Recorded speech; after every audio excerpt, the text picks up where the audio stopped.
ہمارے ہاں نا امیر کا تو ویسے دل کرتا ہے کہ وہ امیر لوگوں کے ساتھ دوستی رکھے.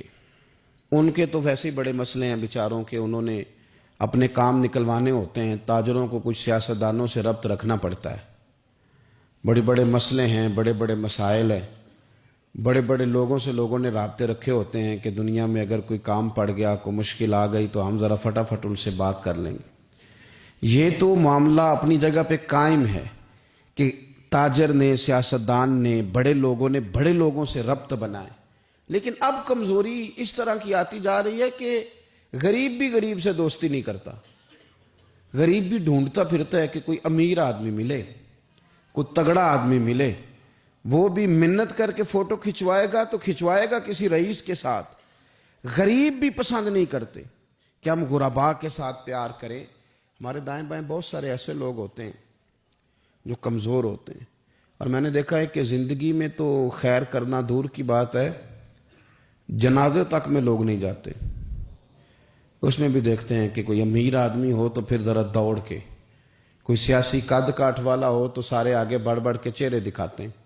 اس کے بچوں سے ملتے ہیں کہ صاحب میں آیا ہوا ہوں، میرا ذرا خیال کرو، میں پہنچ گیا ہوں. وہ خیال کرتے ہیں کہ ہم پہنچ جائیں، ہماری شرکت جو ہے وہ شمار کر لی جائے. تو میرے عزیز، اکثریت ہم نے یہ دیکھا ہے کہ غریب کی تو نماز جنازہ کا مسئلہ آ جائے نا غریب کی، تو جو کہ سادہ آدمی ہے، کوئی سیاسی سماجی کاٹ کاٹ نہیں، تو جنازے تک لوگ خیال نہیں کرتے. حالانکہ میرے نبی پاک علیہ السلام نے تو فرمایا جنازہ ایک مسلمان کا دوسرے مسلمان پر حق ہے. اس میں کوئی آپ کا سماجی رابطہ ہونا ضروری نہیں، کوئی سیاسی قد کاٹ ہونا ضروری نہیں.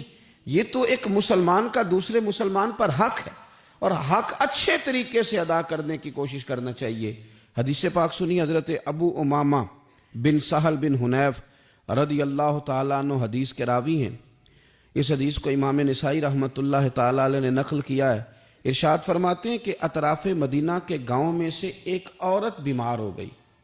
مدینہ کے ارد گرد گاؤں تھے، ان میں سے ایک عورت بیمار ہو گئی. بڑی مفلس تھی، غریب عورت تھی. تو نبی پاک صلی اللہ علیہ وسلم نہ اکثر اس کے بارے میں دریافت کرتے کہ بتاؤ اس بوڑھی اماں کا کیا حال ہے.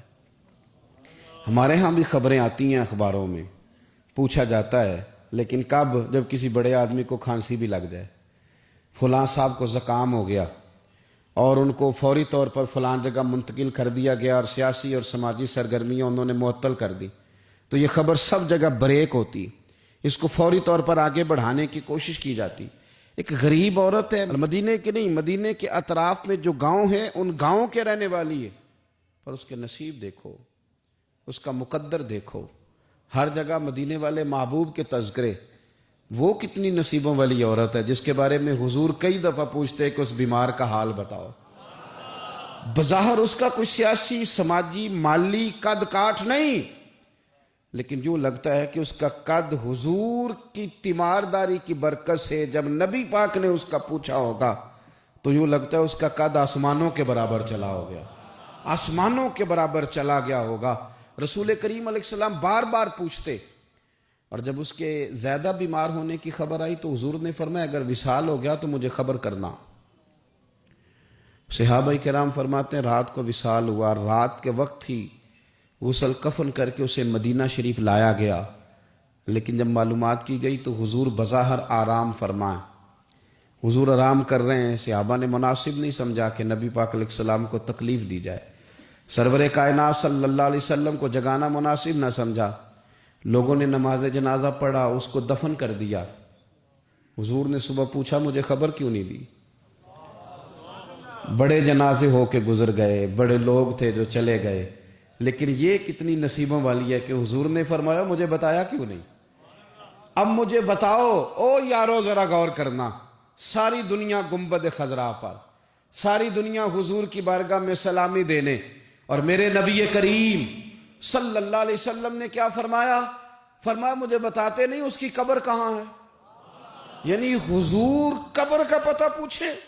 محبوب حضور تو ویسے کسی جگہ قریب سے گزر جائے نا تو اعلیٰ حضرت فاضل بریلوی فرماتے ہیں وہ جس سمت آ گئے ہیں کوچے بسا دیے ہیں، وہ تو علاقہ ویسے ہی مہک جاتا ہے، بس جاتا ہے. حضور قبر کہاں ہے؟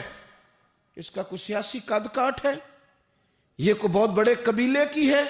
حضور نے فرمایا دیکھو غریبی کو اعزاز اس طرح دینا، یہ میرا اسوہ حسنہ ہے، اس طرح غریبوں کے ساتھ سلوک کرنا، پھر غریب مایوس نہیں ہوں گے، پھر غریب خودکشیاں نہیں کریں گے، پھر غریب اپنے آپ کو معاشرے سے کٹا ہوا محسوس۔ کہاں ہے اس کی قبر؟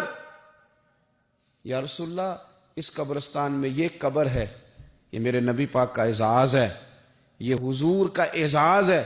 ویسے تو دوسرا جنازہ جائز نہیں، اگر وارث جنازہ نہ پڑھے تو پھر دوسرا جنازہ پڑھا جا سکتا ہے، لیکن حضور تو وارث ہے نا اپنی ساری امت کے۔ تو نبی پاک قبر پہ کھڑے ہوئے، فرمایا بناؤ صفے، میں دوبارہ جنازہ پڑھانا چاہتا ہوں۔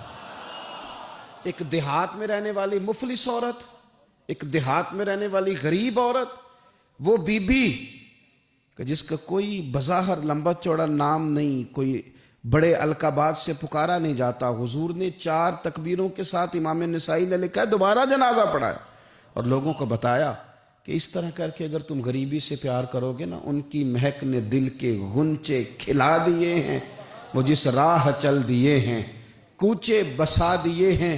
اور کیا خوبصورت انداز ہے فاضل بریلوی کا، کہنے لگے کہ میں مجرم ہوں آقا مجھے ساتھ لے لو، کہ رستے میں ہیں جا بجا تھانے والے۔